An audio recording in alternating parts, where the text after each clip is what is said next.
gonza musindika ya sente eri abagalwa abo mu nyaffe Uganda ng'okwisa enkola ya tap Sendi enkola eno nnungi ate nga yeesigika. Kati genda mu simu yo odownloadinge app ya tap Sendi TAP olwono nawe weeyunge ku mpeereza ennungi mu kusindikira abagalwa abo. Kozesa promo code Kasuku nga toyawuddeemu. Abali mu UK ojja kufuna pound 10, Europe ojja kufuna euros 10, USA ojja kufuna dollars 10, Canada ojja kufuna dollars 10. Ate nga kino kisinzira mu nsimu oba oli. Kati gwe abadde atawaanyizibwa mu kusindika ensimbi eri abagalwa abo. Okumanya ebisingako okufuna app ya tap Send ebifudde byangu nga tukusindikira abagalwa baffe ensimbi mu bwangu ddala.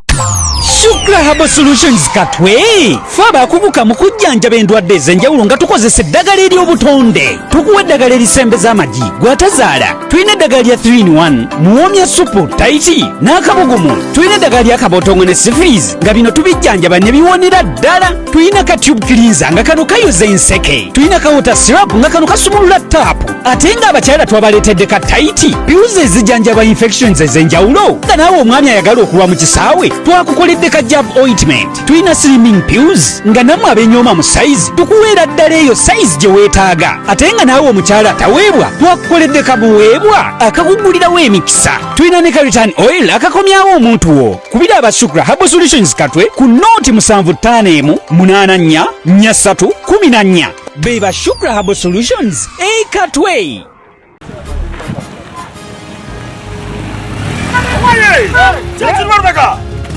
Ngombo sako. Mumero. Lulaka. Ngombo si.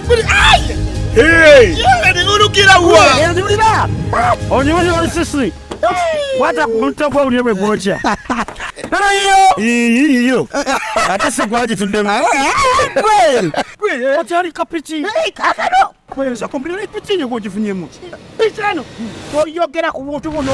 Nzadde mu abaana ina mu mukasi pangisamu nnyo nsomesezaamu abaana nyambala gwani ya kaka tukafuna kiralo kati piki yeyo oyinamu eyo nani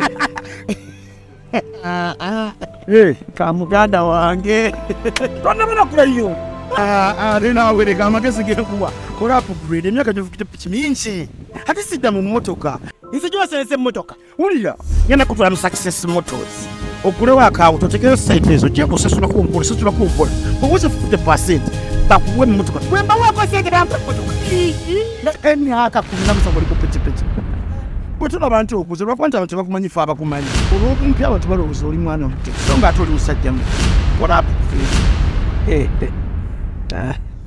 tokubya nnyo Julia Jenkins Mukasa abagula n'okutunda emmotoka empya n'enkadde ezikozeeko wekulawo account ne Success Motors tekayo emitwalo 5 kyokka utandika okuvuga basangibwa Nakowa Jinja Road maaso ga Pepsi Cola Plant e Kampala Uganda ofune ku ssimu 0707-787-650 oba 0788-883 Success Motors walk it drive out.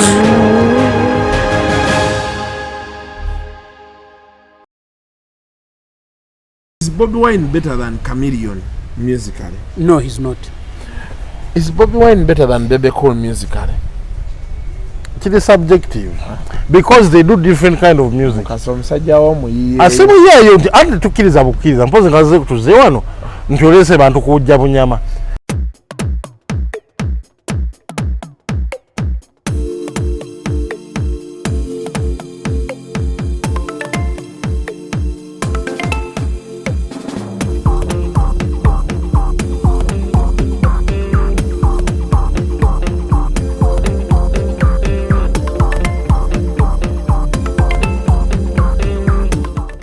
Hato yagana ntule njaka tulanyegeriza boti.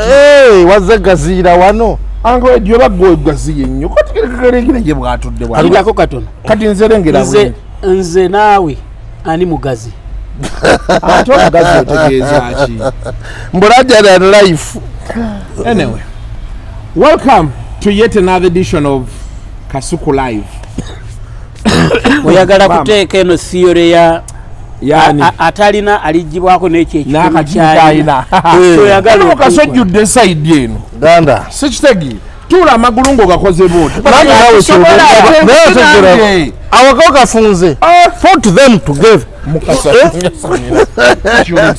ngere begali wamu botyo koza party together chirera twandika tugenzeewo aerobics nawe gira isn't okay so oli Kasuku Live of course you know ambassador role je nafunye yeno girl sports betting so buli congratulations aniyo yalekana banaye naye otala akubira byalo byeno bannanga drive ze zokka ze zibeera eno David Lutalo muyimbi wa amaanyi very powerful man so gwagala okusiba omupiira for example tulina Liverpool versus Arsenal ku Sunday batwaddeyo ku Sendi girl sports betting bawadde nze ambassador ate era njagala kujjukiza nti nze nanyini channel kati wano ffe tuzze kumala budde tubuze kuweereza bantu tubaweereza wano ku munye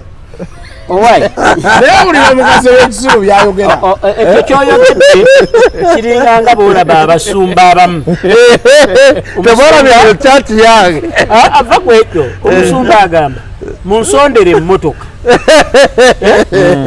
naye ndiga bwerwala ng'agigamba nti ono tumusabire ate tumala omusabire agende mu ddwaliro tateekawo nti ono tumusondereyo ku ssente naye ye bweyetaaga emmotoka balina ogisonda agati bwegisonde wobadde toli Yes, nina sir. akantu kensoso okukwata ne Uncle Eddy kaddakiika aga Eddy w'amaanyi akuttekaye agambye enough is enough kaye yamanyidde nnyo Eddy wabirabye nabiraba nze yasooka nanziza ebbali n'asooka agaya Mr. E bwati naye nkamuweereza nali manyi Eddy tewakalaba. No, I was forced to watch it. I don't watch rubbish. But that rubbish I was forced to watch this time. kuba jegezi yakakuweereza No, because yakalimu. waliwo abalala bajubisize eno ebbali nga kamera bo tebalaba nga batulaga oli Abatulaba njagala babuusa. Buli lwolabanga omuntu ng'avuddeyo nga omulalu nga kayenga yayogera erunati naye nga nannyini channel taliimu omanyanga nti that is blackmail okukwono linnya lya muntu lwaki nannyini channel aba atya amanyi si kituufu sagala kuyingira crossfire oba babeera batidde embeera ng'eno embaddeko juuzi nga baga nti ffe tebaagala baganyi twako kyazizza naate gwe embeera yakugonzezza nnyo kale tuli mu situuni tojja nakujja wadde okulingiza olabe mu situuni okutulekedde nze ne Eddy Fairly mu situuni combat mode tikatane kye tuliko era leero tuyambe osuwayo akagambo kamubiri ngenda kukola gwakukyazi okujja nga naye mu kulonda okuddako olina tiketi gye weetaaga tumanye ow'omusajja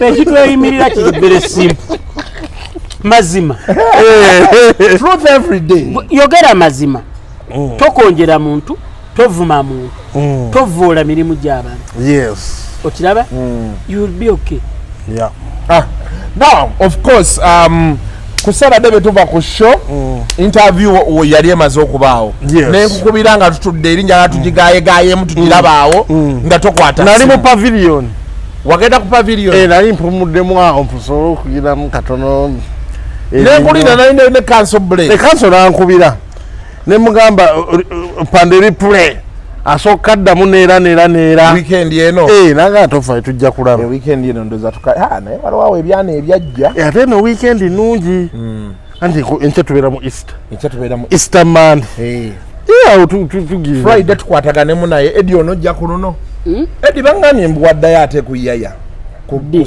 Saturday andi nga tatera kudda mbifu akyemmanye my Saturday wali mu gavuna twali mu gavuna waliwo omuntu eyanga nti yakulaba eyo yamwefaananyiriza neŋŋamba anko mugambe anoonye optician naye yandaze ekifaananyi kyo nga gy'oli wa kuyaya lunaku ki ku Saturday ndaga ku kifaananyi ndaba ankulage wano kuba ono yaŋŋamba ekifaananyi kiri wa ng'okola ka mwami ndaba this is Saturday ogiraba I've seen Eddy but I've not said hi eyandaba teyali gwe ate nendawula ne mugamba Eddy yaliko wano why kansirike now of course bwe mubuula mwenna awo negayagaya wiki eno neŋŋamba nti wa principal kati yezero gye tumutegeerera eri mu byobufuzi baatugamba nti twamuleka tutamulumbayo kati nakomawo eno ku muziki pandetegeerera abaana basooka ne bakulya ne balya ne Eddy mbu mwagamba nalumansi tanyuma no tebategeera kye twagamba ekyo omanyi problem eriwo abantu bangi abali mu entertainment journalism nga tebategeera music nnyo okifuna kakati bw'obaako nekyoyogedde takitegeera nakitegeera bwe ye naayogera ogamba kyasanze 3 content abuze nnyo of course okay kati omuntu abantu batambula they are like rabid dogs embwange nga rabies agiruma ogisanga eruma ekiwempe ngerowooza nti muntu kwegamba kati n'abantu bebali 4 abantu bazanyira ku bwongo bw'abawagizi ba Bobi Wine yes buli channel egezaako okulaga ti we sympathize with Bobi Wine yes fe tuli ba ghetto fe tuli ba people power fe tuli ba noob yabaleka dda kwamba nti bo nti bebalabisa ababi okitegeera yes to the contrary ate ffe tetukola bintu byakajanja when Bobi Wine puts a foot right we give credit we upload him and we upload him yes when he puts a foot wrong we professionally come out and talk about critique him yes tetuvuma kati era omusajja yagamba mbu wadde not tetuzimanyi ani yayogera ekyo kindly tell me who said that lumbuye yagamba tetumanyi wadde not tetulina kwogera ku music with effect from tomorrow I'm not even mentioning that man's name because he's a society a disgrace to society nalabye alina akantu ke yakoze tikyampamire yagenza olambula ekisaawe wakalabye agamba droni zaabwe zaalabye Museveni nga tewali nategedde butegeezi bwe yagendera mu VTs nengamba this is a sheer madness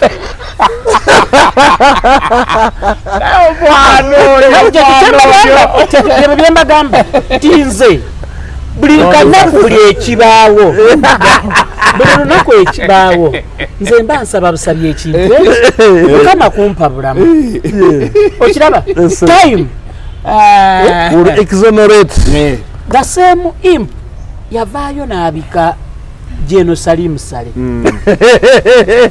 oli n'avaayo n'agenda abeera n'embaga ewuwe ebuziga emmotoka ne ziba nnyingi nnyo munda ne wabweru nga embaga egenda mu maaso the fool says mulowooza nno sirumbe abeera offside sawa what happens next guy naakola ne speech n'amuteeka namu so yamulabisa naye nze baneekamba buulire nsaasira abamulaba yes, seriously speaking nze nsaasira abamulaba omanyi nze nina ekintu kye bayita credibility nkiwa priority n'omukulu otayawulira ddala tikyampamire ne Museveni that is how shallow minded he is nakalabye nengwa n'eri katuddeyo wali. So kakati ye tabbu eriwo. I have said this more than 5 times. Bwe nkwata oluyimba lwa Narumansi, Bobby Wine as usual. Bobby Wine is very good lyrically. Okifuna? Ogatta ebigambo awo. Wakabye ennyimba ze nnyingi. 2 mulungi nnyo mu kusabika. Nti ensonga agiseeri wansi bw'aba ayagadde. And ekyakijjawa Bobby Wine is a kadongo kamu fanatic. Era naye yakikkiriza. Kyova olaba nti bw'akootinga abayimbi tasobola butakootinga muyimbi wa kadongo kamu. Okitegeera? Yes. Kati ye bwe yamwagala kadongo kamu n'amuyiga n'abaako ne kyamuggyako. Teyakola bano ng'abayimbi abamu abakola copy and paste. Okitegeera? Ti oli akola oluyimba nga bwe balugjamu ne basaamu olwa Burna Boy, weebuuza luli tubadde tuwuliriza lwaki. Yes. Kati amanya bakadongo kamu balina ekintu ekyo. Ayimba oluyimba n'abalekerawo debate. Yes. And that intrigue gyaleka yetambuza oluyimba. Kubanga buli kaseera ofuna akugamba gwe towulira wano oyo agamba gundi. Yes. Ne wayita ennaku 3 n'osanga olanaga gwe wulira layini eno. Egindi bampita bati, egindi bampita bati. Najja n'agamba tugambire omwami oyo akendeezeeko tusobole okukwatayo eddakiika 5 zokka. Ebyebyimba oba waakyali awo. Sister tugambire ku muntu oyo akendeezeeko eddakiika 5 ayitiridde. Kati mu nnyimba za cakacaka akuba. N'ennyimba za cakacaka ezo ziraba. Producer Daddy Magic yagambye akola revolutionary music. Kyova tetwamutegeera music we. Akola ennyimba ye bwe yategeera music wako afaana wa cakacaka, afaana wa Lucky Dube, afaana wa Bob Marley. Alekeraawo. N'ennyimba zayako mayinza ya myaka emeka. So technology advancement abeera buli mwaka. Gw'okubanga okyamastaringira ku Bob Marley. That is very dangerous. Very dangerous. So akati what I'm saying is lyrically the song is very good. Yes. And that song I want to assure abatulaba lugenda kubaawo ebbanga ddene nnyo. Yes. Okifuna? Tekirina okukolebwa. And maybe kankozesa kakisakama sideviate nze kuva ku topic. Male okugamba Dan Magic nti Carolina ndoza a project gye yasembayo okukola ennungi, but because yagambye nti ate kyarenga ogamba project yasembayo okukola ennungi. Okay. Ku press conference Dan Magic allayed nti we don't compliment. Yes. We don't give compliments. Yes. Kankozesa time eno to compliment you. Producer Dan Magic. Carolina was a very good song. Carolina inamusanga ndeba. Yes. Was a very good song. And whoever brought in the idea of the fusion of traditional instruments and Western instruments, thank you. But nze the same way bwesagala mboozi ya Pademan yaliwo, Tony Halls yaliwo, Narumansi. I will give credit to the lead producer. Yes, bano bali obubezi. Ndi yizo okuba abantu bangi babeerawo nnyo ng'omuntu awandika oluyimba. They don't claim credit. Oli abeera akoze eki? Tetubalinze kuyita waabwe. Wano wetwakoledde leero.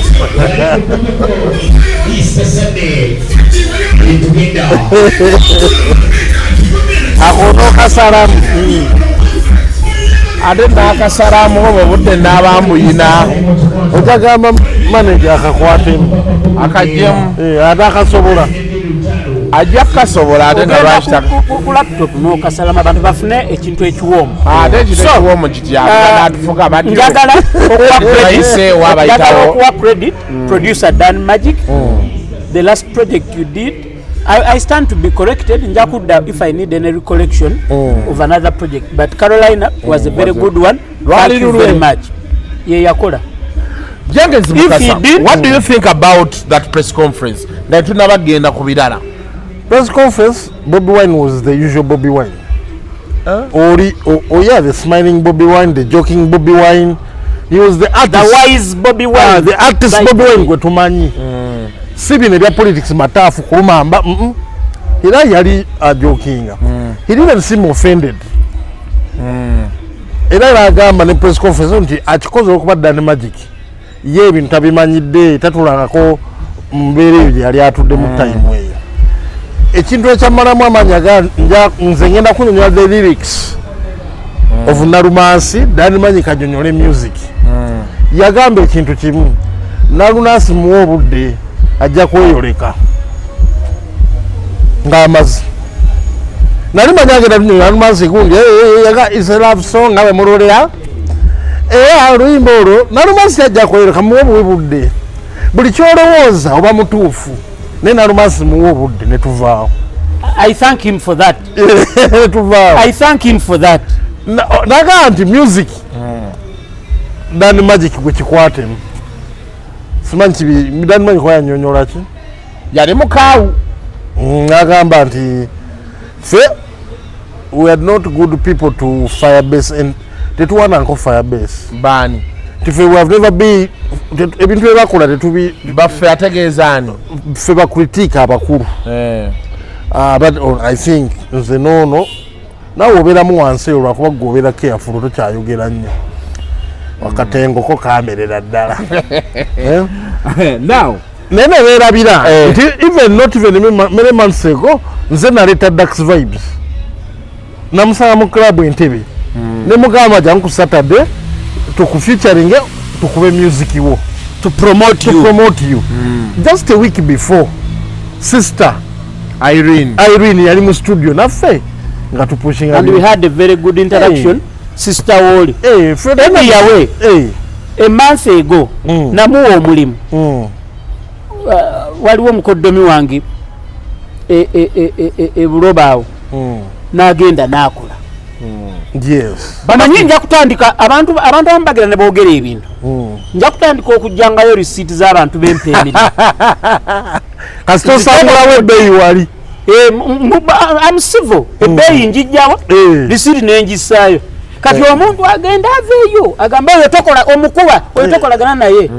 Nze ndage receipt eraga nti gwe gwogamba nti sikolagana naye kasita muwa business gwagamba nti omwagala. Omanyi nti abamu ku bano abawogganira ku social media omanyi nti abo abasinga tagulangayo yadde tateekanga mu muyimbi yadde siringi 10 aziteekamu wana yanoonya mu muyimbi hakati ate gwe bw'okritikinga omuyimbi asobola okukola ayitimuke mutolina right ngaga you don't have a right. Oli kaye yagambye nkyalenga music yakuyita mubire gwe ng'oli eno wansi.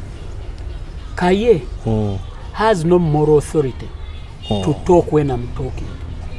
He's so minute when we put CVs out there. I want to ask Kaye akola mulimu ki? Gospel singer.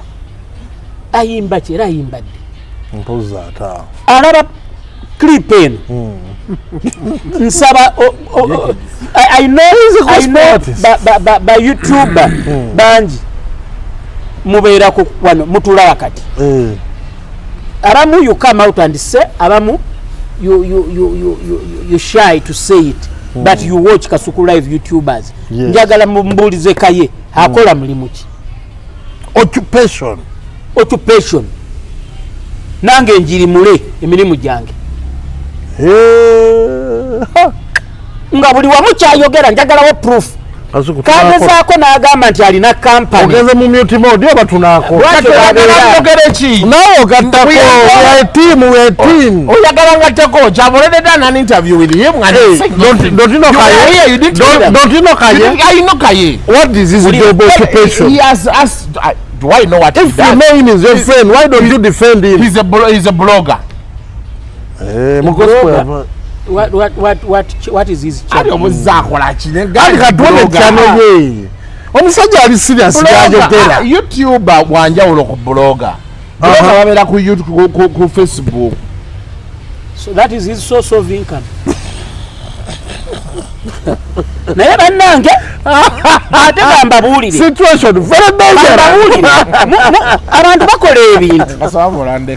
bakola ebintu naye abantu bali eyo balaba basirise abantu balaba I want wisdom Kaye kagezako naga nti nina company bweti asooka kujja certificate of registration ne particulars form bajira form particulars form 7 eraga bananyini company amanya gaabwe kyonna kyayogera must be backed by documentation. Nze nange nzijayo company zange nebyenkola wonna wagambira nti nina omulimu egindi nga ne contract bwagireeta a lot of people are masquerading. The best thing they are good at is shouting and acting mad. Jowa Munganete jina kayimba bagamba zadde asimuganete King Shangol Capleton yagamba zadde will come. Abo na masquerade the sun will shine onto them. Ngati bayina information. Ono yagambye nti kichampamire ani gundi yagenze mu kisaawe bonna obudde bujja baakako. Now of course mu bitweyo ebisinga kama kankayiseewo abatulaba waliwo clip as critics of very many years of experience we've had run-ins with different musicians. Yes. And olumu twogera ebintu oli n'anyiiga naye bw'asiriikirira ne yeetereeza n'aba yekka ate bwe tusisinkana twogera. Yes. And olw'okuba abamu wabaawo nnyo baamugambye kati n'areacting okusinziira ku bamugambye so si kukyawulidde. Waliwo video clip etambula ku social media nga Eddy Kenzo ayomba. Si yadda nnyo. Okay. Abatulaba clip eyo yaliwo more than 4-5 years ago. Yaliwo nga ne Mozart aliwo I think. Could be. Kuba amukotinga nti Moze. Could be. It's probably 5 years. But ekirala Kenzo is in the country. And I had Sunday no aina shock resort beach Entebbe. I had a WhatsApp conversation with Kenzo on Saturday ngali Uganda. Naye byembagamye nti abantu bangi abali mu entertainment news, entertainment journalism nga tebategeera bye bakola. Yes. Waliwo omuvubuka bamuyita Big Daddy. Yeeyita Big Daddy si bamuyita sige manyagi. Naye ge yeeyita Big Daddy. Alina TV kwakola. Yavuddeyo n'ayogerera okwo ebyobusiru bingi nnyo. Ba blogger ne ba YouTuber abali ebyo mulaba ku Big Daddy mu mugambi nti he needs to up his game. Omanyi it is very sad bw'obeera nga oli munnamawulire n'okozesa wrong information to make an analysis. Nga yakubye ebbali. Okitegeera? Alinga ow'ekisaawe.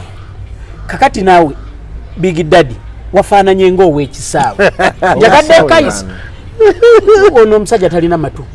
Oli yagambye ni Museveni yagenze mu kisaawe yamula ne drone ze zamukutte. Okitegeera? Omanyi bwe nzija n'enkuwa analysis n'enkuwa story. Nga story enfu n'ogikolerako analysis. And to teach you a bit, Big Daddy. Olumu bw'osirika teweekosa novaayo only when what you are going to discuss is necessary or you are discussing on Big Daddy yani ati guy no mutono mumpi bwati musinga n'obuwanvu mumbuti akola ku Baba TV I think yaliko ku top je yavanada ku Baba TV alina channel ye namulabye Nurudini yamulesa ati okuleta this misinformation anti alina channel yiye era kwe yaradde ku TV yaradde ku mpeo so akwa clip abakalaba kakadde and I will accept yes we've had run-ins with Eddy Kenzo but all that was sorted. We are in a very good working relationship with Eddy Kenzo. We even had a chat, a WhatsApp chat with him on Saturday. So njagala okuwa amagezi ba blogger abali eyo ne ba YouTuber nti up your game, especially Big Daddy, up your game obeere nti teweerabisa. You will see a better tomorrow. You will see if you put in a hard work today. You will be more credible. Yes. Kasitoku bebbali ngaawo byonna byodda byoyogera batu bagamba kiringa nga bolaba ngamba nnyo ba YouTube abasinga bakola ekintu nakuba omutwe ng'omutwe kyegwogerako si kyekirimu yabo balabye bangi kasita abantu bagisoma eyo bakulaba oli nakwata eddakiika za namwezi n'azikuwa. It's not the money, it is the time which is more important. N'okiddamu ogwokubiri eyo kyano taddamu akuvaako n'agireka saagala kwogera ate ne bokyaza batandika okudduka waliwo gayi oza jangu tukwate agamba ate kati ugonti nakwatirawo ku channel y'emitwalo ebiri Kasuku Live was started in lockdown. It has 100,000 plus, not 100,000 plus. A well-paying channel. Mukasa. With the conqueror of accountability. Yes, every year. Nina gayi wange. Every month.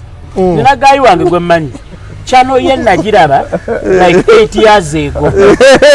Nageze papa ngalina 3 Waroje nalabye teva mugumu 2. Naye omulimu gwasinga okukola kuba mitwe gisasamaza naye nga wali mu content ekibaayo nkola ya jimuso oyo naye kabaka. Now Jenkins nakola yeko TV ng'okutte wansi ne waggulu naddala ku discussion ya Big 3. Yes. Omusajja yagambye bamute ndongeeseke nanti era nange naga nti abasobola nalabye two things.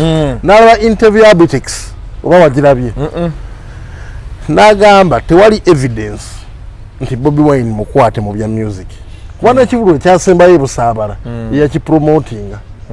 Bobi Wine bamugana ntandika performinga biki bagenda mu kooti babisootinga era ye nga adayalinga Bobi Wine kuba yamuyingidde naga Bobi Wine teekayo ekivulu waba n'akigaana.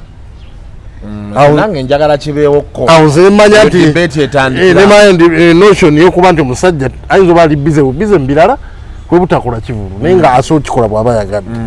Then debate eno yatwasoma nasoma biki mu myaka gituuse mi doesn't count anymore. Financially, academically, musically. Ebyo byonna obiraba abasinga awo tujja Eddy. Genda maaso Jenkins Mukasa. Tandike ku academically. You've been away from the university for post 20 years. Huh? Yes, ye mwenyini yagambye aba ku university 20 years ago. Oza 20 years zirimu ekintu.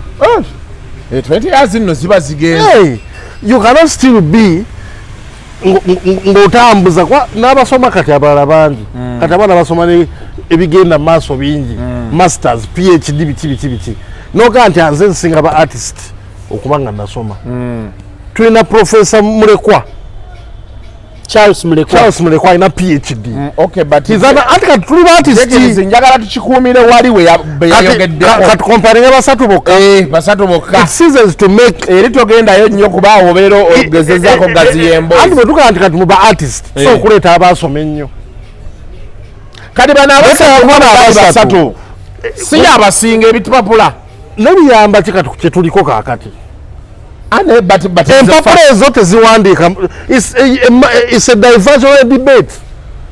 Okay, let us first begin here. Is it a fact or not? Tugende mpola abasinza He has a diploma in MDD from Makerere University. Bebe Kuru aina UCE. Taina USCE. USCE, sorry, from Makerere College School. Bobby Gundi Kamili aliazewa wano kubwa meya. Afune USCE. Ajirina. Okuva mu kasomero kali oluweero ka mutabani wa Muyingo. So on the bare minimum, the qualification to get in Parliament ya Uganda, you need USCE. Bonna babiina. Then what is the debate now? Yeah, dagamba abasinga financially, academically, musically. Kati academically. Yewe tulumu bamuzibe. Yewe tulumu bamuzibe. Ochiwulidde. Kati joka. Sikimanyi obadde ogamba owetulumu bazimuzibe. Yabeera alengeramuuko. Okay, now, so academically we agree. Financially, it's not a competition of money. But now they are doing well. Bebe is doing well. Kubera ono si ali se wa Bebe. Kamyon is doing very well. Ne family jina mu America ajirabirira. Na ye mugagga. Ngena kuna ku channel dini. Quantification of riches. Why gogamba oti ozoga ye musajja alada kubuza ekibuzo. Nagamba nti ozoga nze ndi mugagga nina eka z'ettaka 3. Nga ziri kiri agonja. Omusajja n'abeera ali ku State Square 5 ku 10. Alina 2 kwana ku State Square $1 million.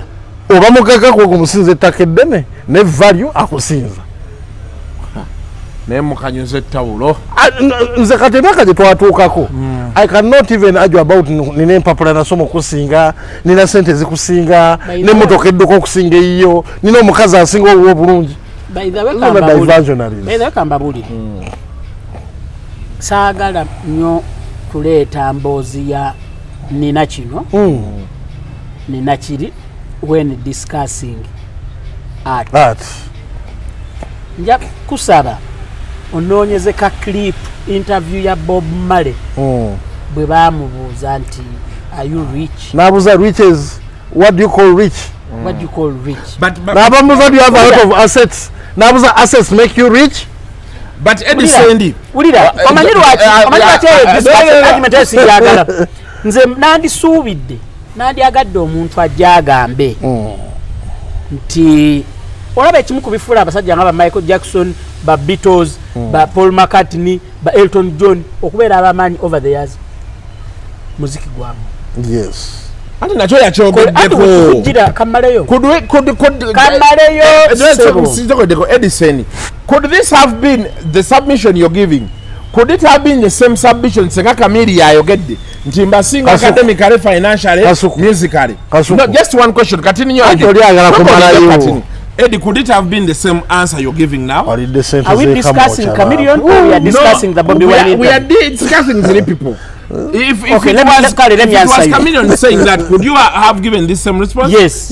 If it was Bebe who had said that, always and forever. Yes. Good. Now, let us go to musically. Naliko ku show ne Bebe Cool. Okay? One of the hottest shows I've ever had with him. Run-ins I've ever had with him physically. Na waliwo na mbuuza wazze ovuga mmotoka kinamugamba no. Bwe banaleeta show nga bagiyita property show. Nga tutandika. Njagala ojje ne kadi ne proof of ownership. Ne proof of buying. Nange nzije n'empapula zange receipt ne kadi. Oleete ekyapa kyo nange ndeete ebyapa byange. But here we are discussing art. Ochitegedde? It is usually diversionary. Kasitambera nga discussing art. Omuntu natandika nina kino nina kiri. Nze mba njagala omuntu agambe discography yo eyimiridde etya.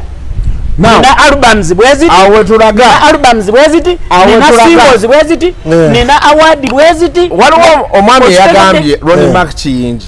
Yagambye nti between 2000 and 2010 Bebe was nowhere. Yali akongojja 2000 and 2010. Kamili ne Bobby be baliko. Ronnie Mac Kinja yayogedde ebintu bingi yadde bimukubamu ebituli nalabye nawe omutwala anayogeddeko ne Bebe ku nsonga ya Ronnie Mac Kinja. Ronnie Mac Kinja akaleminga nti alina emyaka emeka 32 3 nga Bebe agamba ye weyafuukira omubi ne wayambira Kamili biki bwe baaliwo. Ronnie Mac yayitaweza myaka oba yanga 14 something like that. Amumanyi Just bwaba agamba kyekyo nti emyaka gyayogedde gye mituufu then yayitamanyi kigenda mu maaso. So wagayi was a nobody. Kamili gundi Bebe yaleda akutta amakanda naddala Kenya gye baava. Je gyayinza okuba kyo takimanyi. Okitegedde. Omukulu akoze atya? Kale tugende maaso. Madema inti akonyiza ekipapula. Tugende maaso. Yadagenda nti by the time bwe yali ku peak ye ng'atandise okulinnya weyambira ne Bakamili bonna nga bagenze mu mawingo biki. Oyinza okuba ezo history tagimanyi. Naye teyatamanya history, facts are there. But what I want us to, Jenkins, I want us to move around facts. Yes. Sagala tutambulire nnyo mu hias.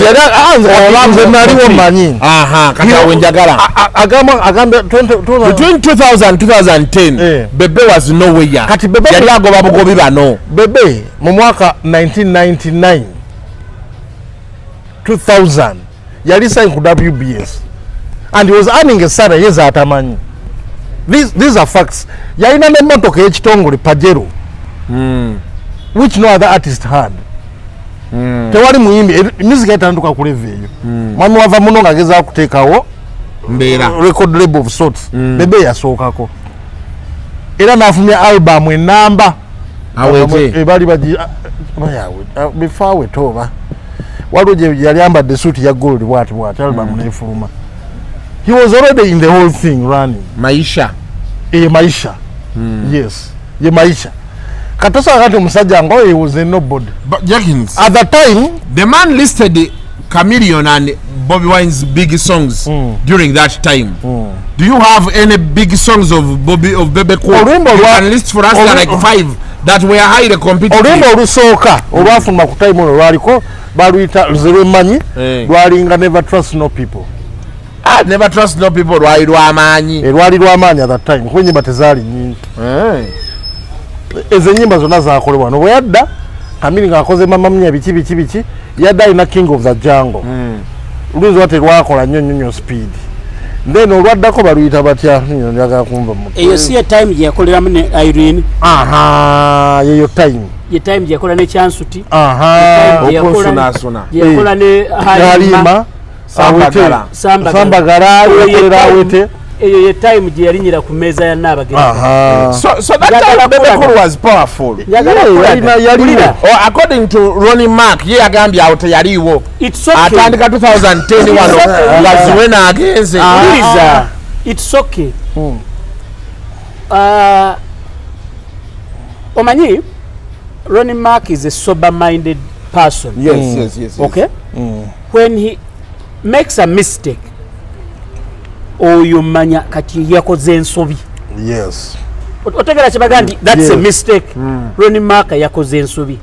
Maybe emyaka yagitabudde. But abantu baleta up to speed. Okulaga nti Bebe yali w'amaanyi. Ekintu ky'okulinya ku meeza ya Nnaabagereka was a national issue. Abakuba Sweet Kid oba Tulumani oba Master Paroti ngezako okujjukira abayimbi abaaliwo abato Rediba nedda neera nebwe yandirinye enkonza tekyandibadde kogamba nti tekyandi making the news. Okitegeera ono olw'okuba yali nti yaliwo okay it made news. Ekyokubiri Ronnie Mac yeerabidde Zuwena okugenda for it to be news was because yali munene.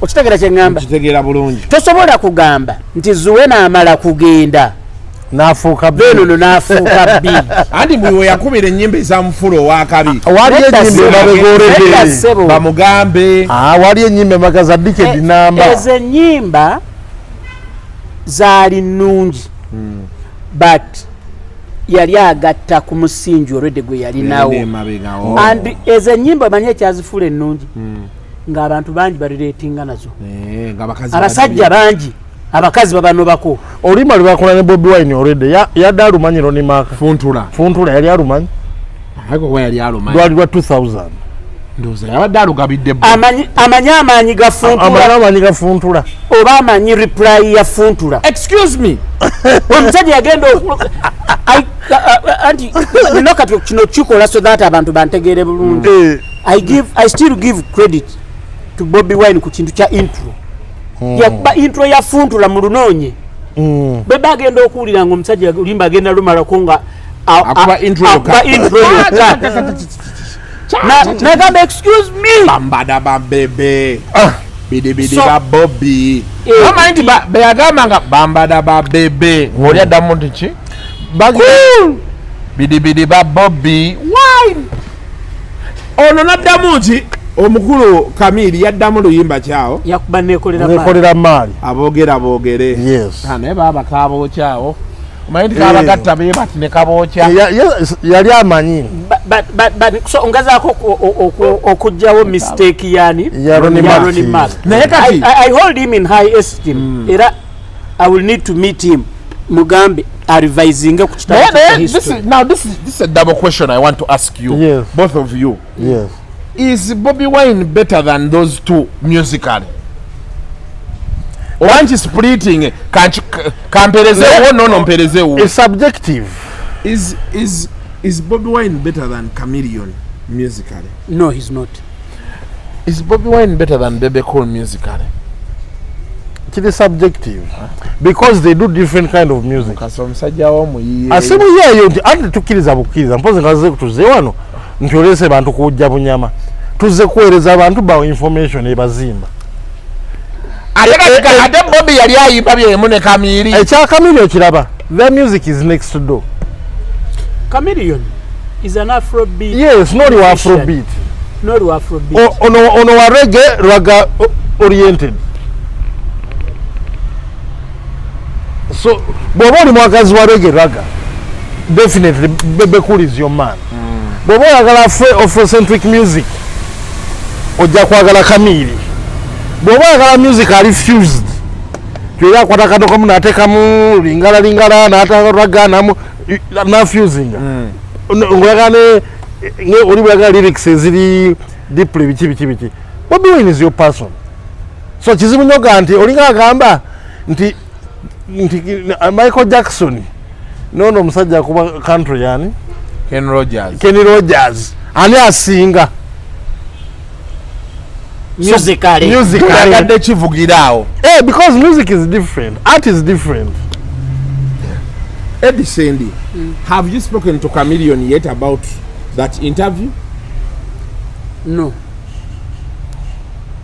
I haven't. When we met which interview? Ya Bobi je yakola bangambi adagenda kola live oliba ogedde mbu Chameleon believes nti especially Bobi Wine tabera nko even next door to him in music. He believes nti ye tosobola kubanga kandi Chameleon noteka Bobi Wine one. Era bebachi mugambe nakiraba yaddaga akola live bakaye twakutte mukwali mugasebo eno approach jofunye ojana kwogera ebiyitira toyogera ngagamutekeko bwabaga tukole battle olwaleero akubeza alina nkubeza ennina so bagende mu no man's land ye malaba endonga ekwacye nasemye oyanga omusajja agambye nti music bamusalirawo mu studio kati kangende mu studio ani yanga Kamili tava mu studio yagaye nti sija kwogerera kati gwerinda kyaleeta studio gwerinda kyale because manyi projects nyingi zitandaba fuluma half done na mayino zireka walo na album etana fuluma ya Joseph eyo nagiwulirako kuliko ennyimba bagambye eri mu process bategeeraganye ne Bujingo n'abaali involved mwalimu Bujingo Yesoma Rafiki n'abantu abalala kati ngenda kiwerezeewo bafudde ye wamuwulizaako bafudde nayogeddeko naye n'agamba ki n'agamba ye ebintu by'okudda okkaayana nti ono ansinga kino ansinga kiri yeyo levu yagivaamu right now bamuleka nnyo oba the discussion of this year he's never been broke from birth he was born from a rich family his dad was a minister from when he was born isima yanga nti ate kyeweerabira nti bebekulu ye last born ewa bidandi bwe yaŋŋambye si ye last born I think waliyo omwana omuto waliyo oba muwala ye bwe yaŋŋambye bw'atyo naye nga ye argument ye egamba nti ekintu ng'ekyo oli okutandika nti ansinga that is now below level kwe batuuse wonna buli omu ali independent and solid temusobola kuddawo nti nasinze ennyumba gye nazimba yange esinga eno yo obuwanvu ono biki naŋŋaana okuŋŋamba nti mwami ennyumba ey'emagere omukulu yatunda nyumba ani mama bwe yabalekera ennyumba wali kamokyawo ye Bobi Wine n'atundako portion n'agula emagere ye n'agula ekiwaatule mane ma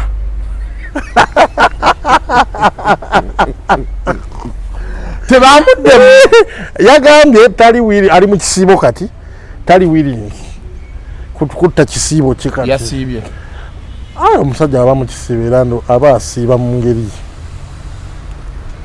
okusiiba asiiba paka ku 8 okusiiba neisima annyonnyodde si kusiiba njala passe nekweyisa bulungi okujjako ebintu ebirala ebibi n'okusiibula ababeera basibye ofune empeera either bondabira ku small access nebalize he does a good job but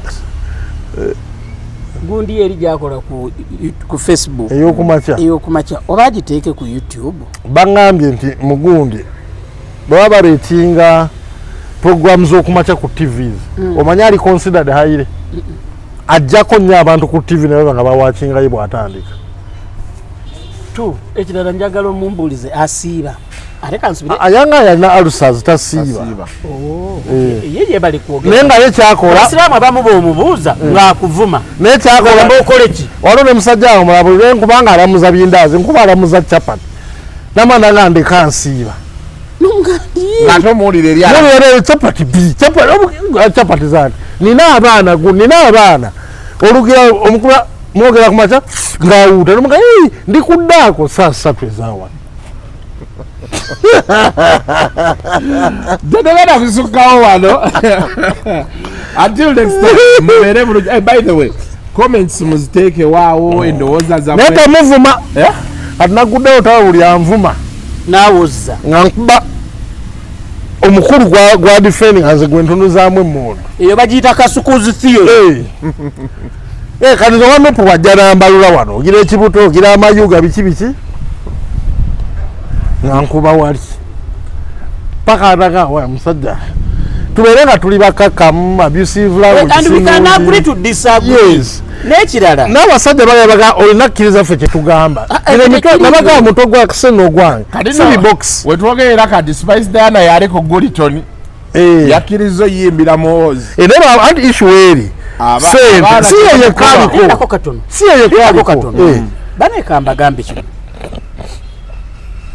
ekyo kyemukola okuvuma omuyimbi olwokuba yayimbidde Spice Diana yayimbidde muhozi Spice Diana okubanga yayimbidde muhozi kikyamu Kenzo nga tebannamunyega ulira andi Kenzo yasala eddiiro kola ekwali oli bayisa abadde waabwe uliriza ne Babi yamuleetera ebimuli ku concert abantu bagamba Spice uliriza akola ne drop yani tonnya obutonya ekyo kikyamu nakola ne kankubuuzi abantu mulekerawo akajanja nga temunoonya bakuba t-shirt nti lwaki wazikubye nga temunoonya batundayo mazzi nga temunoonya bakuba bulango nga temunoonya bateekayo stage omuyimbi akoze mulimu gwe kubeerawo okiraba mwagala gy'abasabirize obakola ebivulu temugendayo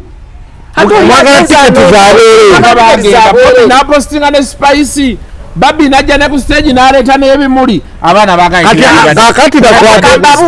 kambabuuze mukimanyi nti dokita omusiraamu ajjanjaba omuntu ali embizi pointi nanayo tasobola muleka kufa hapana okay dokita baba agenda okujjanjaba omuntu tasooka mubuuza oli wa ddiini ki nedda ekibuli naffe abakatu kitugenda naye ne batujjanjaba kibutereevu oluusi nga owunya n'enzoga omuntu aba atamidde spice bamuleke spice anaddamu okulinnyako emagere nedda ate kambabuulire nze bya bintu bwe bityo awo wenina issue ne Bobi Wine I would want Bobi Wine to come out and pronounce himself clearly on such issues. Yagamba takyali ku eyo level. Kati kw'oyogera naye Kasuku yagamba nti bitalina makulu tabiwa makulu. Kasita dissecting nalumansi ekyo yakiwadde amakulu ekyo kimu ky'amakulu ye gyali oluyimba lwe mu kifo ky'otuyambako nandibadde nsuubira Bobi ku time eno ebizibu bye tulimu wano mu ggwanga homosexuality bill yakayita atuyambeko ku nsonga surrounding indako ani twali tugambye nga politician ye tetugendayo katumulekeyo mu music ne kati wale nnyo okutabuka ebintu abantu I'll sum up this with one word. Please banna Uganda abantu mubaleke banoonye ssente amina mu makuba amatuufu nga tebadye tabbye talimbye takumpanyiza agenze bali bamukontaktinze onayimba nja kuyimba meka mpabweziti twagala ne drop n'abakolera drop abayimba abamu ne drop batunda ntunde olayinza okugamba omuntu njagala nti wa kabale kyokutuuka kabale njagala million 15 twagala ne drop tebaya video njagala 2 bwebaya ya audio njagala emu tinazo tujja zikuwa omuntu mumuleka afune sente. What is wrong with that? I know. Ate kambabuulire sente Spice Diana bwafuna sente that money I wish asobola ziwandiikako zonna there is a way it can filter through nezikutukako gwagula data ow'olukumi n'ovumira okwo omuntu there is a way that money can come to you but it's a long explanation and kyetaaga omuntu nga obwongo bwe buli concentrated bulungi andibadde nkikuwa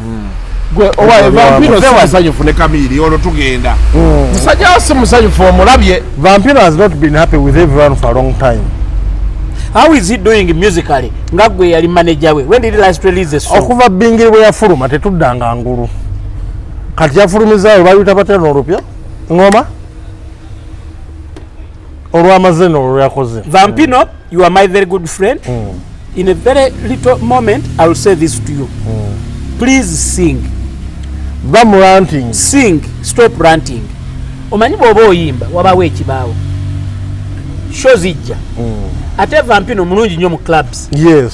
Nti club olumu okuba ku 8 okuba ey'omukaaga n'okuba ey'omwenda ne ku 10 n'oggalawo ne ku 10 nga gwoggalawo emisana tosobola kuvaawo ng'okubya egiigizo 3 n'obeera n'obudde obunoonya akubuuza ne gw'obuuza obeera oli tired oba weebase oba oyagala kutoba. Ekyokubiri 2 days ago namulaba ng'ayisaamu Kamiri eggaali ku TV ng'agamba ebivulu byonna eby'olugogo omuntu omu yekka yali atunze tiketi abalona bagamba za bwereere oli nambuuza n'eggwanga muyeregayo bakimanyi talina tiketi ze yatunda.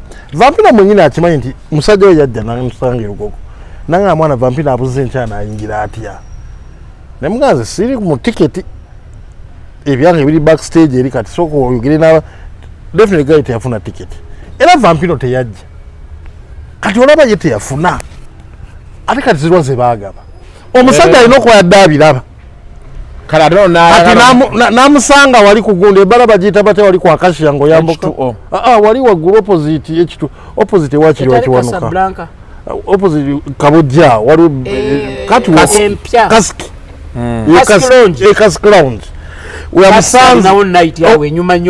omusajja ali kugundye wano alina byakola oyo abadde yangayimbo nga ajja amunyiganyiga bwati amunyiganyiga musajja mugamba maana sooka ompowemu amunyiga ndo zadde akubyemu ng'ali hyper amukuba akubempi paka omusajja mugamba manyi sooka onvira ondeke mpuliriza music kyekyajjeko vampino waye akedde jjo ekiro kya jjo akedde kumakya era okuwandiika mbuye badman ajja tandika olutalo lutakyazikira.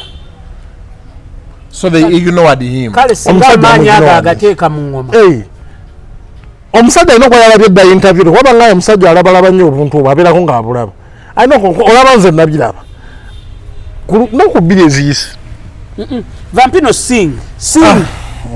We shall appreciate you more when you sing. Release music, bring it, we shall play it. Sing. Aliapo olimba yanyigira wala olimba lwe yaleeta amataka yina nanga akayimbako mu kakube amatia lugenda lutya amatako you now nga yamanyi nti ajja kuwemulira eyo aleete ffe tuteeke ku naleeta oluyimba lwenwa Katmos omusajja akubye akalusi kategera naye kawuliremu Katmos nagambira nti kuwemula kwowulira kanayita ku mpewo mugamba kolimba luli kirindi aba aleeta yatagamba kyogamba yagala amatake you I'm gonna tackle you. Naye nga the reverse psychology is to make it run. Ndio omusajja ku street bajja kulimba bati bo bajja duyimba mu Luganda gobere ng'okoze iki ng'oyiseewo era tetwayimba wantu wonna namwe temuluma nze nalulaba yalumpiriza ngagamba ati I'm tackle tuve wano bannange ate next time mubeere bulungi